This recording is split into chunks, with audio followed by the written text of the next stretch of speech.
We all know that life can be miserable if we allow thoughts to control us. During my 10th grade, I tried to be charismatic and rule other people. As a result, my classmates hated me, and I found myself alone in the class. I became depressed, egotistical, and a people pleaser. I begged others' attention and recognition to feel better about myself and forget the pain of being a loner. When I had happy thoughts, I was proud of myself. And when I had sad thoughts, I felt like a failure. However, the practice that I'm about to share with you not only ended my identification of thoughts, but also changed the path of my life. Look at the highway. Tell me, what do you see? Do you know where these cars are coming from? Or where they're going to? Don't they just pop out and disappear? Doesn't that remind you of thoughts? They appear in our consciousness without us knowing it, and disappear when it's time. If you agree that these cars and thoughts are similar or even identical, allow me to use them interchangeably throughout this guided meditation. Change your posture. Smile or throw your hands around. Does that change the size, color, brand, or shape of the cars that pop out? This is a recorded video and the change can't happen. But I promise that at least during my practice, cars did not change.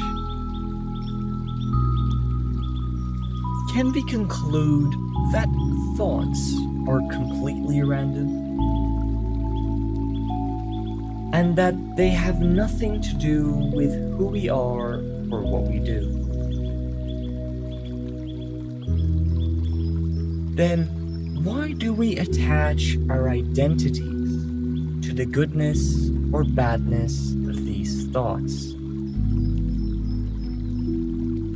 Why do we define who we are based on random cars that appear in our heads? In your time, please observe the separation between you and the cars. Now that you know your thoughts are just random cars in a highway, you may want to stop observing them. Can you stop the cars? Please put your hands on the screen of your device to cover the cars. You might be able to avoid them with your will and focus. But for how long? Your hands, like you, can get tired. So let me show you the path I took. What if instead of changing the cars, you take your eyes off them?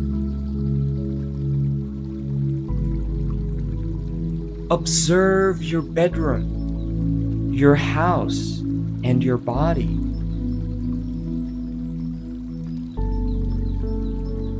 This short story can clarify it beautifully. Once a young monk was troubled with painful thoughts. He approached the master and sought guidance. The master brought him to a mountain hill. There stood a large and heavy rock. The master told the young monk to to try lifting the rock.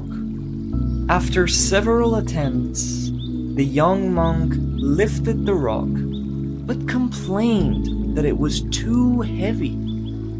The master said, "Then why do you carry it?" Suddenly, the young monk realized that he was carrying the heavy rock of painful thoughts.